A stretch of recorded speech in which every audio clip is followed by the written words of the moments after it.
Okay, so we're going to start with the reading for 2nd April from Emmett Fox. It's titled Insufficiency of Knowledge. And the quote is from Proverbs, "Keep thy heart with all diligence, for out of it are the issues of life." And then Fox himself writes, "Most people, and learned people especially, have all kinds of knowledge that does not in the least affect or improve their practical lives. Doctors know all about hygiene, but often live in an unhealthy way, notwithstanding. And philosophers, who are acquainted with the accumulated knowledge and wisdom of the ages, and assent to most of it, continue to do foolish and stupid things in their own personal lives. Now, knowledge such as this is only opinion, or head knowledge, as some people call it. It has to become heart knowledge, or to be incorporated into the subconscious before it can really change one. The modern psychologists, in their efforts to, quote, re-educate the subconscious, end quote, have the right idea, though they have not yet discovered the true method of doing so, which is by single-minded prayer or the practice of the presence of God. Jesus, of course, thoroughly understood all this, and that is why he stresses the fact that we have to be pure in heart. Now, parenthetically, those of you familiar with Lipton therapy know we also agree we have to change the subconscious, but we just have a slightly different way of doing it. Well, today, folks, I'm going to talk about disengaging from God, or disengagement from God. And in one sense, what Emmett Fox is talking about directly addresses it. Many of you perhaps know, I think, that I do a lot of work with married couples, or couples who want to marry, who are looking for an officiant. And when we're asking questions, we have a questionnaire they fill out, and part of it is to find out what kind of religious walk or lack of religious walk they have, so we can try to match their outlook, their spiritual outlook or religious beliefs with our 29 officiants. And, you know, it's easy enough if they say, well, I'm Christian, I'm Muslim, I have a spiritual walk. But so many of them can't answer the question. Well, I've never gone to church, as an example. Ultimately, I asked, well, is it that you don't even think about the question of if there's a God? It's not that you deny there's a God or you're not sure, but it just doesn't matter in your life. And they're enough. Oh, that's what it is. They're utterly disengaged with any concept of the divine, or whether there is any concept, or whether they have anything to do with the divine.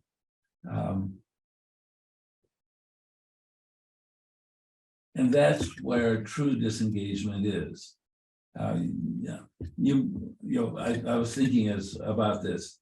The difference between disengaged with spiritual questions and agnostics or atheists is that atheists and agnostics are often more involved with knowledge about faith than even hardcore Christians or Muslims, because they're trying to understand or trying to convince themselves or be able to argue with others that there is no being. So I know one, for instance, who can go all the way back to Hebrew, pre-Israelite, pre-Jewish faith to back when the Hebrews had a female god who was consort of the male god. Whereas the disengaged have no knowledge whatsoever, completely detached. Now, it's not all or nothing when we're talking about disengagement. I'm giving extreme examples up to this point. We might think of it as the kind of folks who can't even answer what they are as the ultimate in disengaged. Complete apathy, we might think. In the Emma Talks reading, he talks about head knowledge versus heart knowledge. And I think in our personal growth, our personal development, we have sort of hit a switch point very early in life. Age 3 or 4 or 5, somewhere in there, we still seem, at least many kids, to have a connection with our past lives, with past existence. And I'm going to do a talk about that sometime in the near future, because I've come across a whole bunch of reports from parents of what their kids have told them about past lives. But somewhere where we move from the existence where we're pure heart, pure emotion in our growth, to where we start moving toward rational, we have to begin dealing with something bigger than us, other than those big people who control our lives, as they have since we first came out of that birth canal. A pre-thinking child sees big people as all powerful. In fact, Thomas Harris in his books, I'm Okay, You're Okay, and the follow-ons talk about this. These big people have life or death choice over you. And then we feel safe or we feel scared, depending on how they are responding to us little infants, helpless infants, helpless little kids. We learn to either trust that this big thing, these big existences, will bring us good or bring us ill. And from that, we gather uncertainty about what kinds of results these powerful people can give us. As a result, when we add rational thinking to our capabilities, if we've been permitted to, bear in mind that the big people may have forbidden that, in which case that's a lift issue. But as we add rational thinking, we may feel impelled to use it as a safety, because we haven't got safety any other way. And that led me, as I was working on this, to remember an editorial I saw in a religious publication by a professor of theology who was bemoaning the advent, now this is back in the 70s, as I recall, the advent of New Age thinking and metaphysical spirituality. His argument was it lacked intellectual rigor, and these people were going to be so sorry as they walk through life, because this was clearly a false religion, since it wasn't rational. And I sometimes encounter similar experiences with people who try out a lift session. And often I can spot them as I'm introducing them to the concept of lift, because they show the unease that this isn't a highly rational conversation. And as they experience 1 or 2 or 3 lift healings, they become increasingly uneasy and often become very critical, because they can't figure out how it works in their rational intellectual framework. So they're disengaged from the nonlinear, the non-rational part, and they're very defensive about it. Just as the professor was, if you will, very defensive and on the attack to this nonlinear, non-rational approach to experiencing the divine. In contrast, those of you who know Father Richard Rohr, he's theological, but he's very comfortable and encourages us to experience something other than tight, rigid, rationality. So let me reread what I read at the beginning from Emmett Fox, since he does such a superb job of highlighting the difference.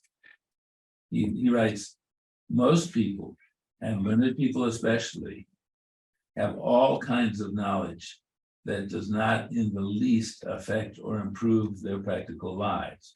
Knowledge of this is only opinion or head knowledge. It has to be heart knowledge or to be incorporated into the subconscious before it can really change one. So I connect heart knowledge with what I call nonlinearity or non-rationality. And to me, this is the pure connectedness or pure option for connectedness with total engagement with the divine. Now, Fox later on talks about the practice of the presence of God and says that this requires that we be pure in heart, pure in the emotion, the non-linear. Now, looking at this, I thought, okay, well, let's see how Christians talk about disengagement. And in one case, the writer says, worshiping God requires soul preparation. Now, he goes in to prepare yourself well, wake up early on Sunday morning, avoid staying up late Saturday night, dedicate your whole being to the Lord. So he's going through very physical requirements to prove your engagement. Now, don't slouch on the bed if you're watching on TV. Worship him with your whole being. Keep your focus. Now, that's not the way I go in terms of engagement versus disengagement. But engagement does require consistency, willingness to commit to a walk that does not have rigid outside support.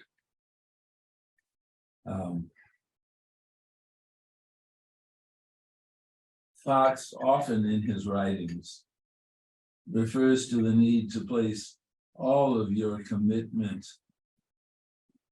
to the divine, with the divine, in order to enable the divine to provide you with the perfect outcome. And interestingly, I came across a study that that showed that, quote, interpersonal forgiveness correlated positively with God's perceived engagement with you. And I will add to that, and your engagement with the divine. Interpersonal forgiveness was negatively associated with your perception of God's disengagement with you, which by extension indicates your disengagement with the divine. So from that, I give some hypotheses. The more disengaged you are with the divine, the less support structure you have from the divine and all angels and all other entities serving divine purpose.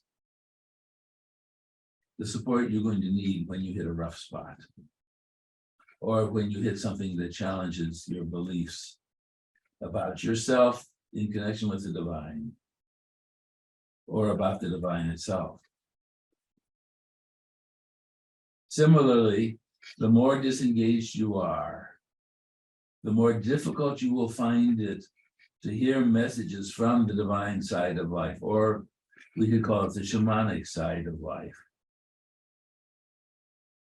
And thus, the harder it is to perceive divine nudges,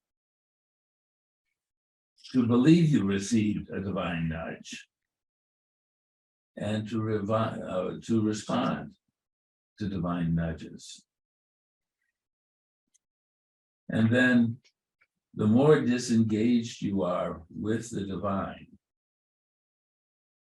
the more difficult you will find it to see the perspective of how all parts of your life and all parts of the world you experience and live in fit together for you or work together in your life.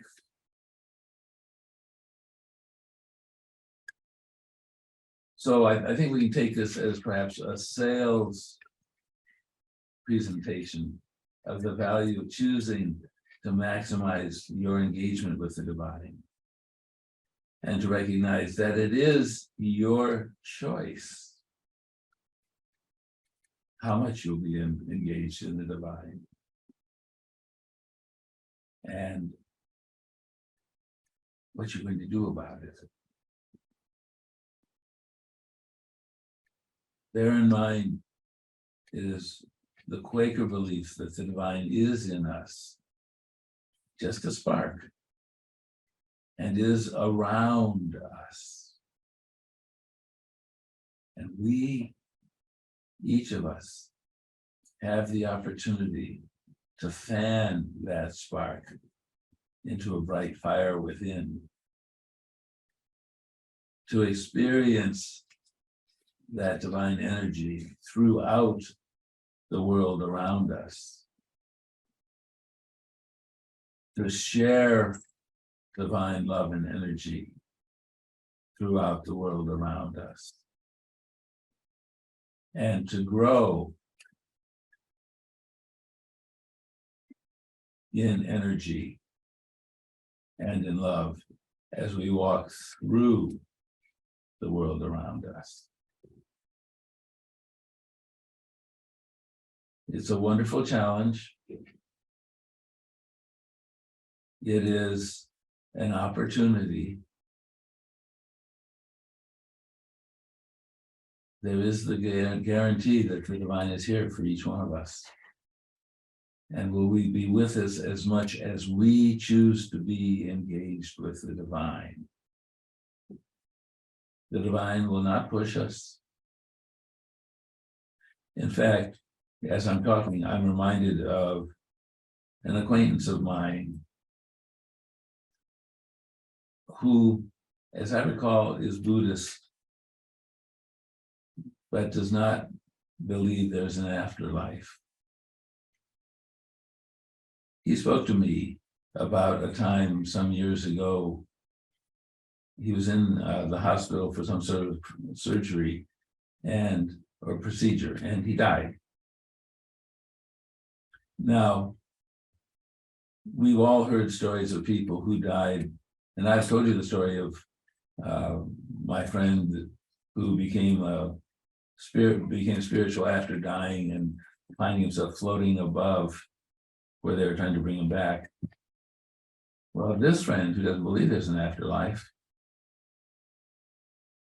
there was nothing. He came back, but there was nothing in between.